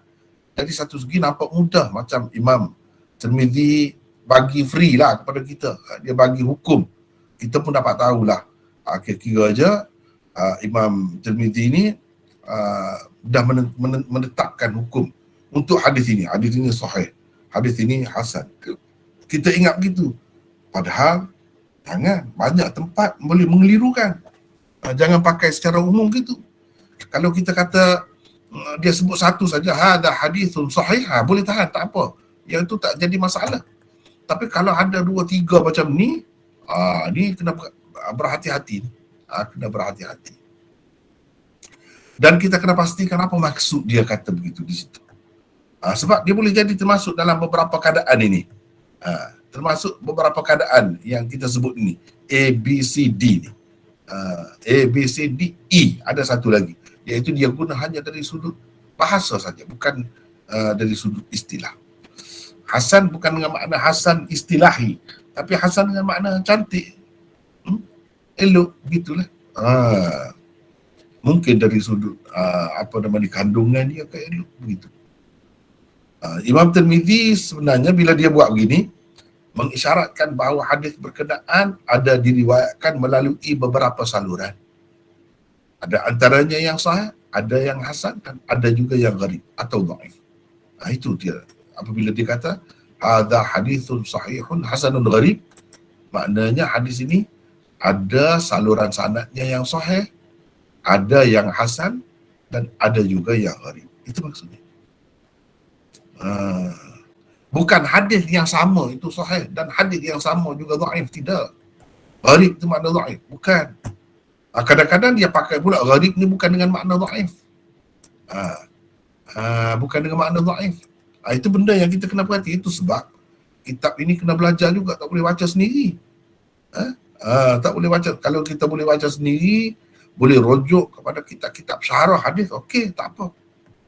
Tapi kalau kita tak sampai ke situ lagi, kena belajar. Sebab benda-benda beginilah. Benda-benda begini. B, hadis berkenaan pada pandangan dan penilaian sesetengah ulama sahih.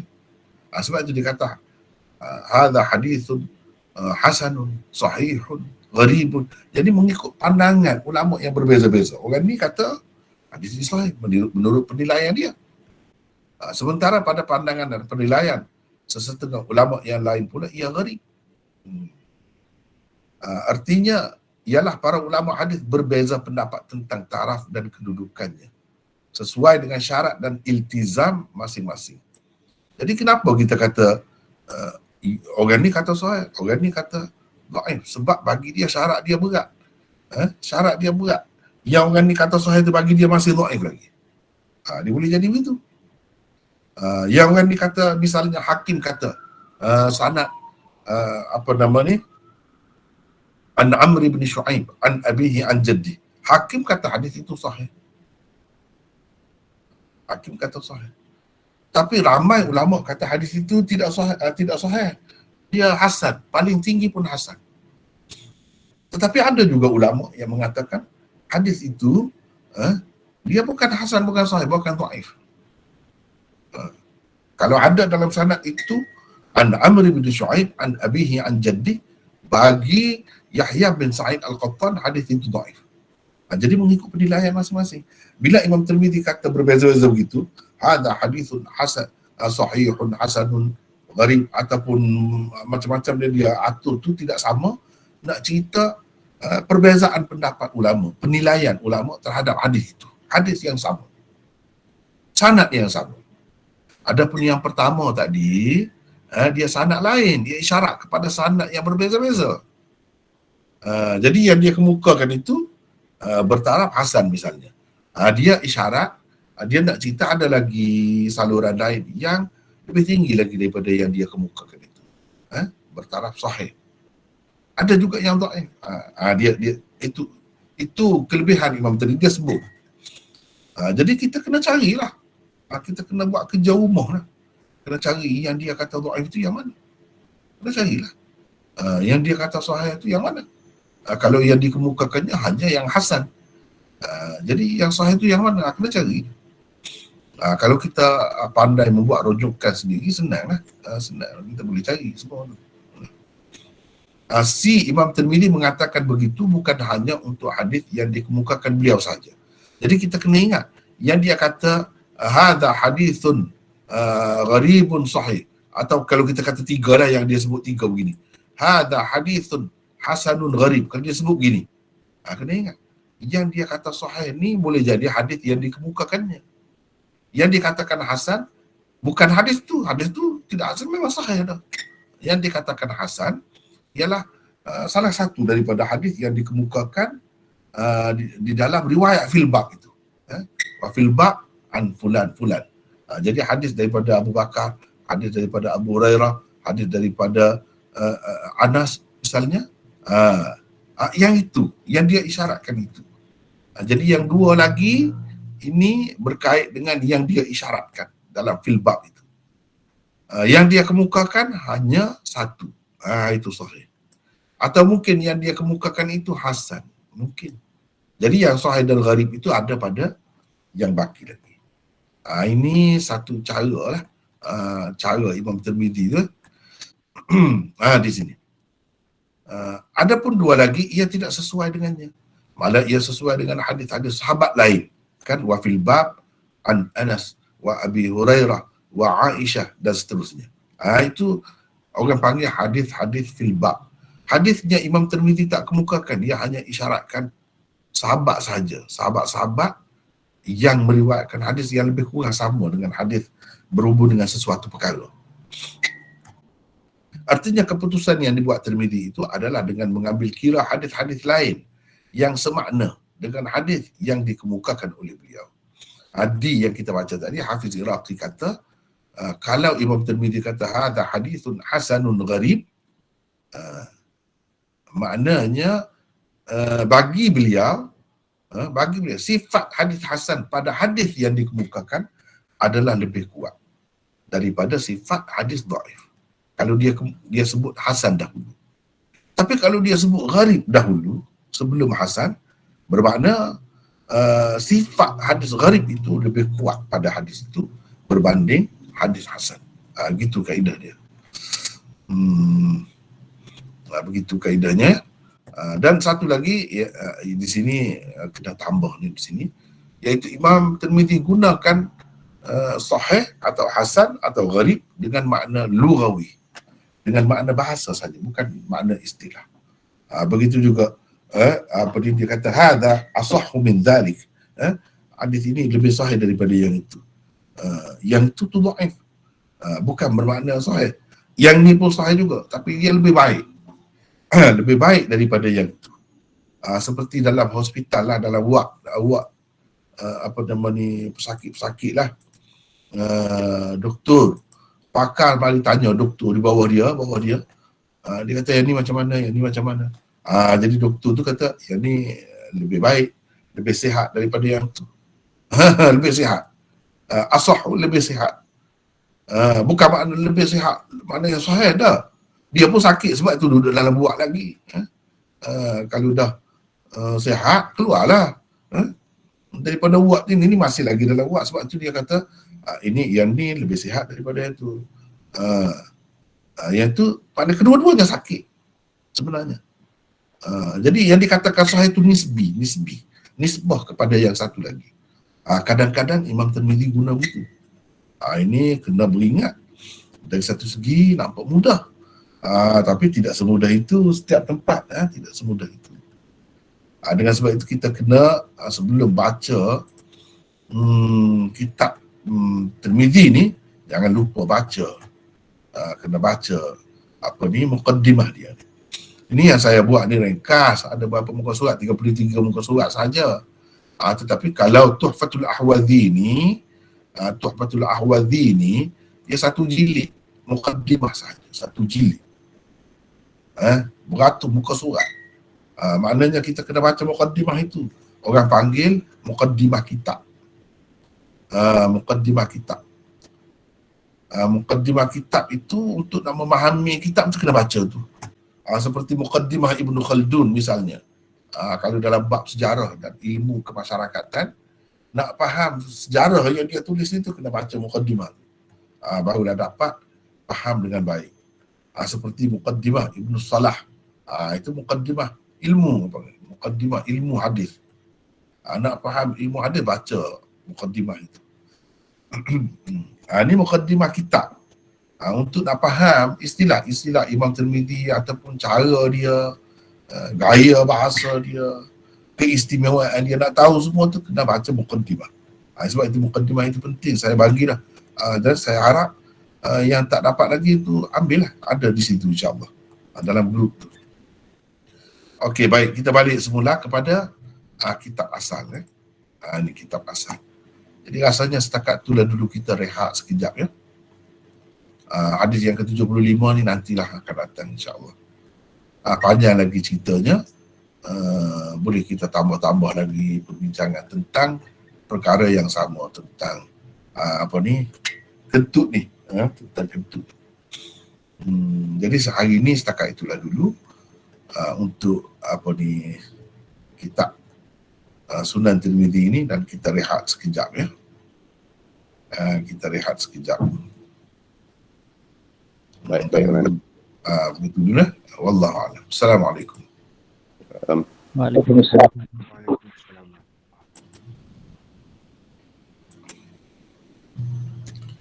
Kita rehat dalam 20 minit lebih kurang gitu ya. InsyaAllah. Assalamualaikum Maulana. Waalaikumsalam. Siapa ni? Saya Ridwan daripada Kuala Kubu Baru. Ya, ya.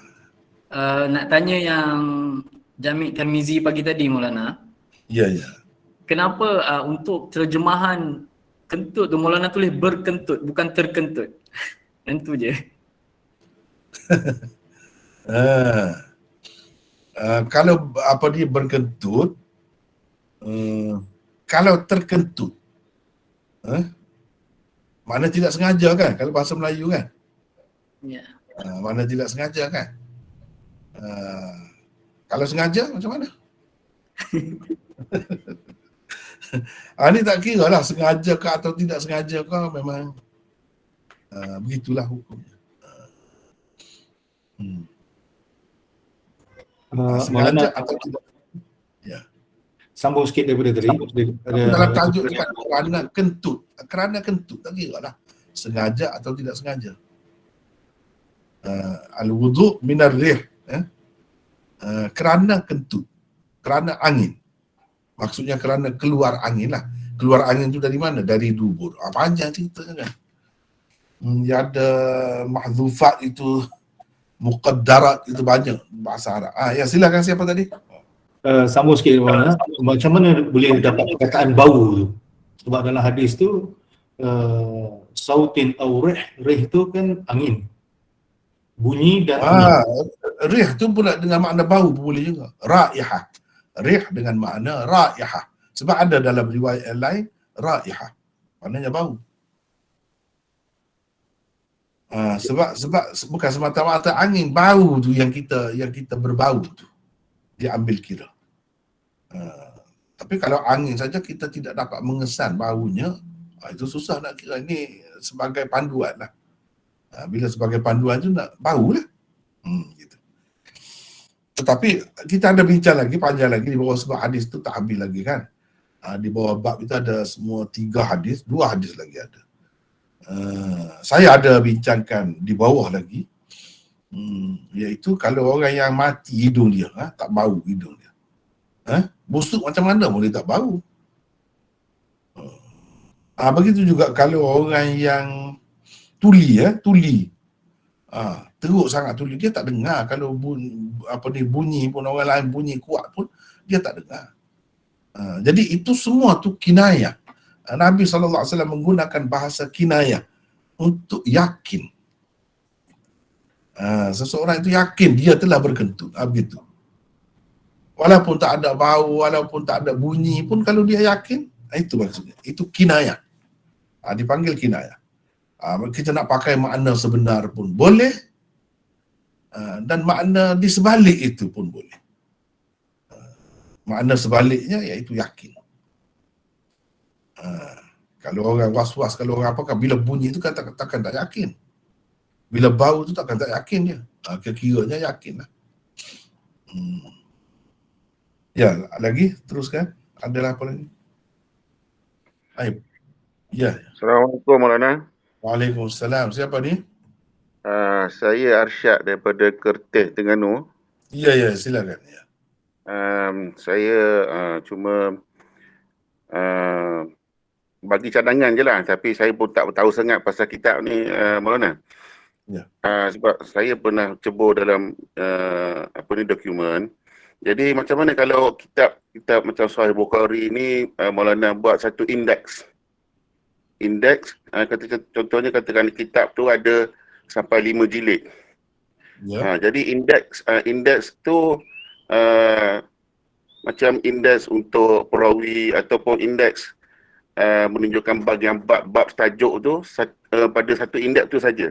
Maknanya kalau kita buka indeks tu, refer pada indeks tu, kita dapat semua maklumat tajuk tu daripada semua kitab-kitab Sahih Bukhari.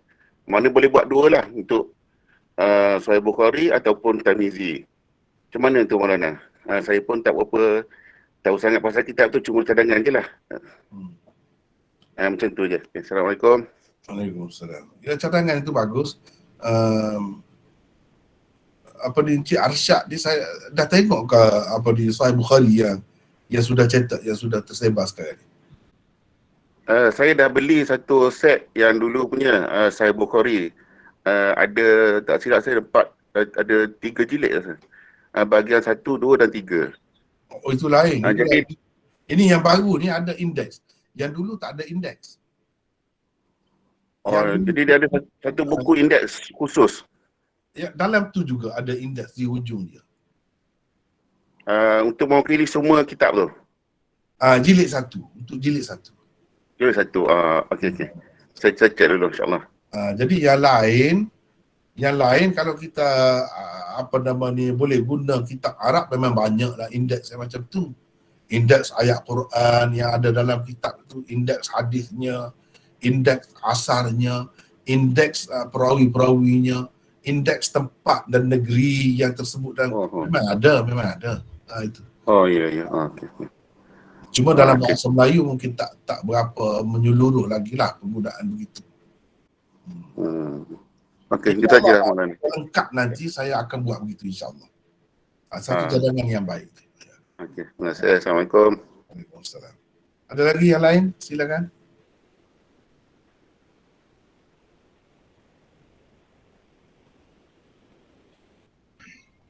Assalamualaikum Maulana. Waalaikumsalam. Saya nak tanya yang istilah yang sunnah tasyri'iyah dengan ghairi tasyri'iyah. Ya. Boleh bagi penerangan sikit? Itu dia termasuk sebenarnya dalam bab usul. Usul termasuk dalam bab usul.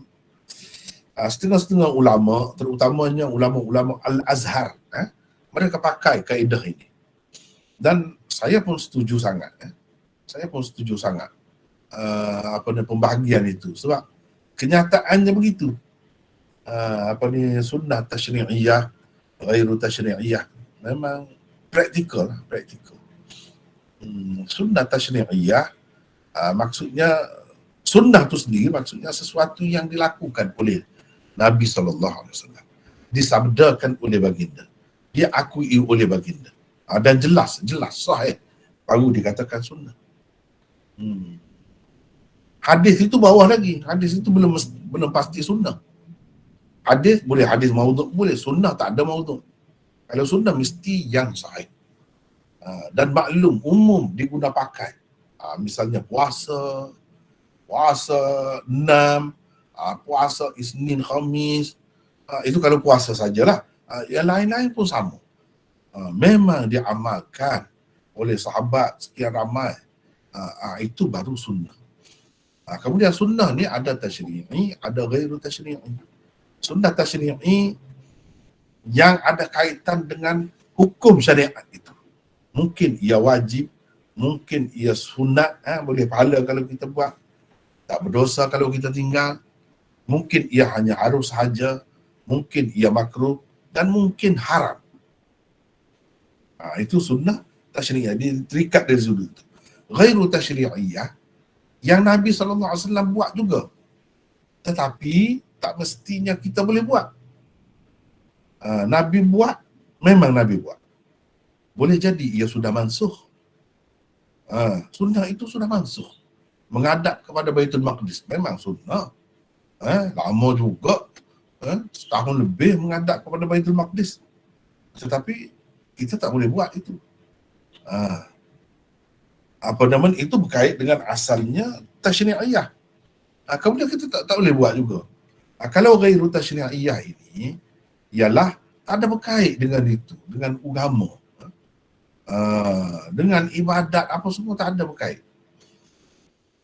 Ghairu tasyri'iyah, tidak berkait dengan semua itu. Dan kalau Nabi ada buat pun ia sebagai sesuatu yang harus pada dasarnya. Dan Nabi buat kira-kiranya haruslah.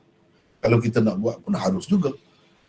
Ia tidak mendatangkan pahala yang lebih kalau kita buat. Sebab itu dia lebih berkait dengan keadaan sekeliling atau masyarakat semasa atau kemajuan dan perkembangan dunia semasa itu. Misalnya Nabi makan roti misalnya. Nabi tak ada dalam hadis tersebut mana hadis dia pernah makan nasi, tak pernah. Ada. Makan roti. Jadi adakah makan roti itu suatu kelebihan mendatangkan pahala kepada kita? Kerana Nabi makan roti?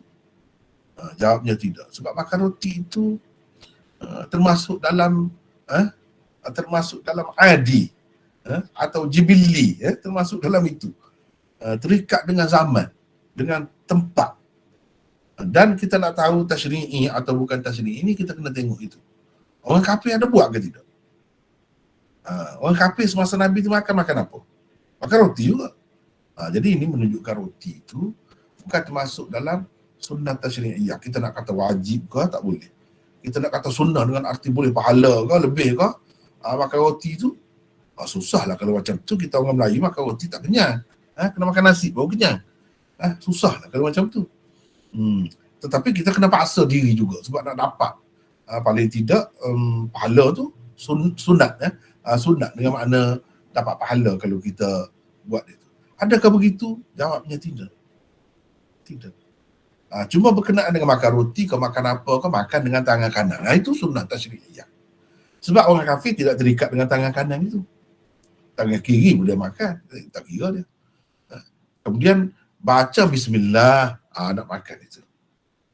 Lepas makan begini, ada bacaan-bacaannya. Itu sunnah tasyri'iyah. Makan roti itu sendiri bukan sunnah tasyri'iyah. Kita tak perlu terikat dengannya. Itu dia berkembang mengikut zaman, berubah-ubah. Dan kita boleh mengikut peredaran zaman, perubahan zaman. Macam zaman Nabi, pakai pelita, mana pakai elektrik. Jadi kita nak pakai pelita juga sekarang ni. Padahal Nabi pakai kan, tiap-tiap malam nak kira-kiranya pakai. Sunnah lah tu. Tapi sunnah tu sunnah apa? Tasyri'iyah ke atau ghairu tasyri'iyah? Jawabnya ghairu tasyri'iyah. Sebab Nabi tidak hendak ikat benda tu untuk umat dia ni dengan benda tu, tak. Jelas kalau ikat begitu jadi menyusahkan. Itu mengikut perkembangan zaman. Zaman tu setakat itu baru ada kemajuan. Seorang Nabi pun dia terikat dengan zaman tu dari segi kemajuan duniawi ni. Maka kita tak perlu terikat lah. Kita pakai elektrik pun tak ada salahnya. Tak ada salahnya. Boleh saja kita pakai elektrik. Bahkan itu lebih cerah lagi. Kalau Nabi SAW ada di zaman sekarang ni, dia pun akan pakai elektrik kira-kiranya, sebab dia suka sangat benda-benda yang maju. Kita kata naik unta, dia naik kuda untuk sampai cepat. Kira-kiranya kalau sekarang ni dia ada kereta, kapal terbang pun dia akan naik juga. Sebab apa? Dia tidak berjalan kaki dulu. Dia naik unta tu untuk apa? Untuk sampai cepat. Naik kuda tu untuk apa? Untuk sampai cepat, lebih cepat lagi. Jadi kita kena tengok makna dia tu. Maksud daripada setiap perbuatan Rasulullah SAW. Jadi kita kata itu semua tidak tasyri'i. Tidak terikat dengan hukum itu pada dasarnya. Cumanya kalau kita guna pelita, haram ke? Tak haram. Boleh sajalah. Cumanya ketinggalan lah kita kalau kita guna sekarang ni. Gitu saja. Ada kalanya haram kita guna. Sebab apa? Sebab itu kita tak terikat umat ni semua sampai ke akhir zaman dengan benda tu. Macam zaman Nabi dulu, perang. Naik unta, pakai pedang. Pernah orang kafir nak serang, ramai perang Khandaq tu dia gali parit. Jadi kita kena buat begitu. Padahal Nabi pernah buat. Sunnah lah juga kira-kiranya. Sunnah apa tu? Ghairu tasyri'iyah. Sebab apa? Sebab tidak diikatkan kita dengannya. Zaman dulu adalah gunanya buat parit tu. Ketika paling hebat pun kenderaan dia kuda tu akan jatuh dalam tu, dan kuda tidak boleh melompat setinggi itu. Jadi mudahlah orang yang jatuh dalam tu dipanah ke, ditombak ke, boleh. Tapi zaman sekarang ni orang pakai peluru berpandu. Buat 100 parit pun tak ada guna. Bahkan kalau kita buat tu buang masa, bukan tenaga saja.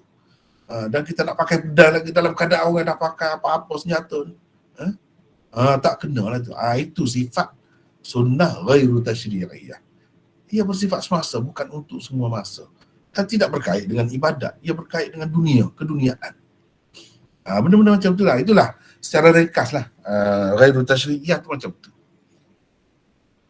Cuma dalam keadaan-keadaan tertentu kita guna boleh tak? Boleh. Ya harus. Sebab Nabi pernah guna. Sekadar itulah.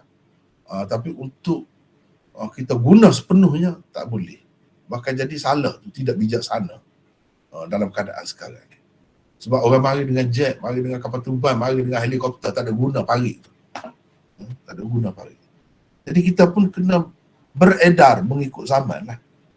Sebab itulah dalam Quran kata wa a'iddu lahum mastata'tum min quwwah. Ikut apa-apa pun kekuatan yang boleh kita dapatkan, kita kena dapatkan, usaha, sediakan. Begitu. Benda-benda beginilah. Tapi kalau sembahyang tu tentu dah orang kafir tak sembahyang. Sembahyang. Itu sunnah tasyri'iyah lah. Sunnah tasyri'iyah. Tapi benda-benda dunia ni, begitu. Sebab itulah kita tengok ulama-ulama ni dia nampak macam tak tetap. Setengah-setengah tu orang tak belajar mana, dia kemas sangat pegang tu dengan jubahnya, dengan serbannya kuat. Pasal Nabi pernah pakai. Tapi kalau kita tengok orang-orang yang belajar yang hebat-hebat tidak pula beria-ia sangat, bersungguh-sungguh sangat nak buat benda tu tak. Sebab dia tahu itu sunnah apa. Antara benda yang mudah untuk kita nak cek ini termasuk dalam sunnah apa, kena tanya. Orang kafir ada buat ke tidak benda macam tu? Kalau ada buat, itu maknanya sunnah ghairu tasyri'iyah. Kalau orang kafir tak buat, tentu dah. Itu sunnah tasyri'iyah. Itulah panduan mudah.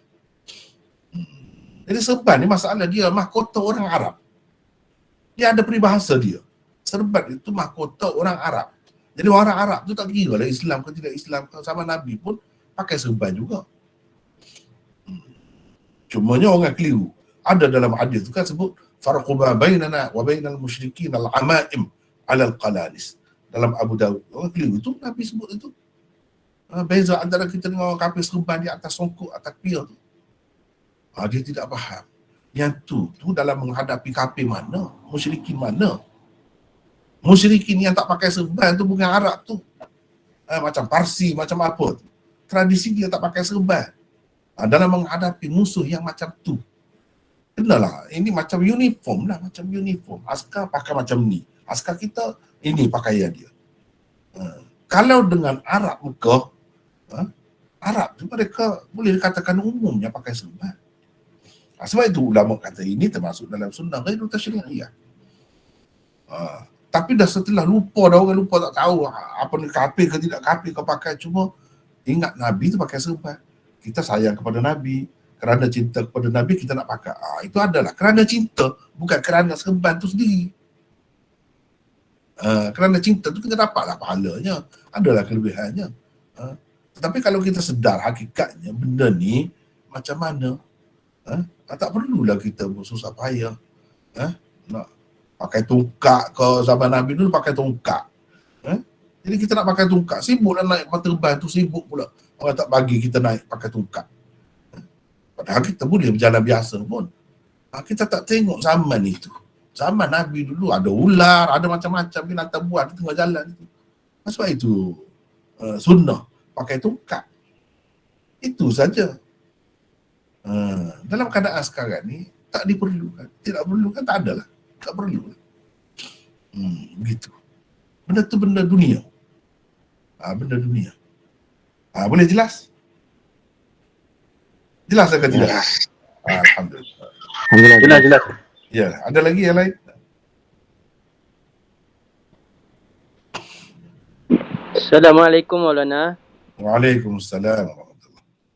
Okey, berkait dengan Maulana sebut tadi Haji ni dia punya mana? Haji ni rasanya kita dah bertemu dah sebelum ni kan? ya.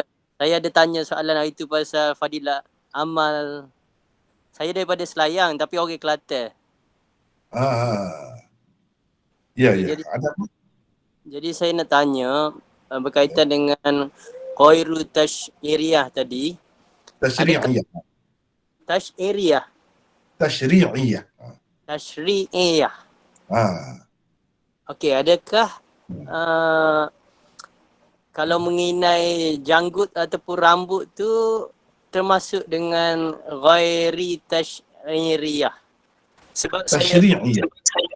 Tasyri'iyah. Dia ada dua, sunnah tasyri'iyah, sunnah ghairu tasyri'iyah. Ghairu tasyri'iyah. Okey. Jadi adakah pakai inai dekat rambut dengan janggut ni termasuk dengan ghairi tasyri'iyah? Tak kena lagi sebut, itu kena betul sebut kan. Ghairu tasyri'iyah. Tasyri'iyah. Ghairi tasyri'iyah. Tak kena. Macam mana tu? Tasyri'iyah, ghairu tasyri'iyah. Begitu. Jadi kena biasa sebut. Ghairu tasyri'iyah. Tasyri'iyah. Ghairu tasyri'iyah. Gitu. Okey. Jadi tu soalan saya sebab saya tengok ramai yang join tabligh ni dia inai rambut dengan janggut. So saya nak tanya adakah tu termasuk dengan ghairi tasyri'iyah? Setengah-setengah ulama kata termasuk dalam ghairu tasyri'iyah. Setengah-setengah ulama kata termasuk dalam tasyri'iyah. Kalau termasuk dalam ghairu tasyri'iyah, sebab orang kafir pun ada buat juga kan. Dan kita nak buat, boleh saja. Harus. Kalau kita kata ini sunnah ghairu tasyri'iyah. Kalau kita kata sunnah tasyri'iyah, sebab begini, Nabi ada buat, padahal Nabi ni janggut dia, rambut dia sedikit, ada beberapa saja yang uban. Nabi tak berubah, secara umumnya dia nampak tak berubah. Janggut dia pun ada beberapa saja, beberapa helai, belas begitu je, paling banyak pun. Itu pun dia berinai. Dia pakai dye rambut. Sahabat-sahabat lagilah ramai dye rambut. Jadi ini nampaknya bukan sunnah ghairu tasyri'iyah, tapi lebih kepada tasyri'iyah. Apa bezanya kita kata tasyri'iyah dengan ghairu tasyri'iyah? Kalau kita kata ghairu tasyri'iyah, mana kita dapat pahala tu kita buat. Sebab sunnah itu dapat pahala tu bila kita buat begitu. Kalau kita kata ghairu tasyri'iyah, ya hanya sekadar boleh saja, harus saja. Begitu. Itu beza dia. Beza dia. Dan Nabi SAW suruh sahabat-sahabat dia tu buat tak serupa dengan orang-orang Yahudi dan Kristian pada masa itu. Di mana mereka ni tak pakai dai pada masa itu. Nabi SAW suruh sahabat-sahabat dia buat jangan bagi serupa. Itulah, ada dua pendapat lah. Ada yang mengatakan tasyri'iyah, ada yang mengatakan ghairu tasyri'iyah. Yang mengatakan tasyri'iyah kira-kiranya dapat pahala lah sebab sunat itu. Bukan wajib, sunat. Kalau sunat dapat pahala jugalah. Kalau yang mengatakan ghairu tasyri'iyah, dia hanya harus saja. Harus saja. Kalau kita pakai tu, kita ingat niat nak ikut Nabi, sahabat-sahabat buat, insya-Allah kita dapat pahala. InsyaAllah kita dapat pahala. Begitulah. Ada yang disepakati sebagai sunnah tasyri'iyah, ada yang tidak disepakati. Macam dai tadi, tak disepakati. Tetapi kalau makan roti itu disepakati. Itu bukan sunnah tasyri'iyah.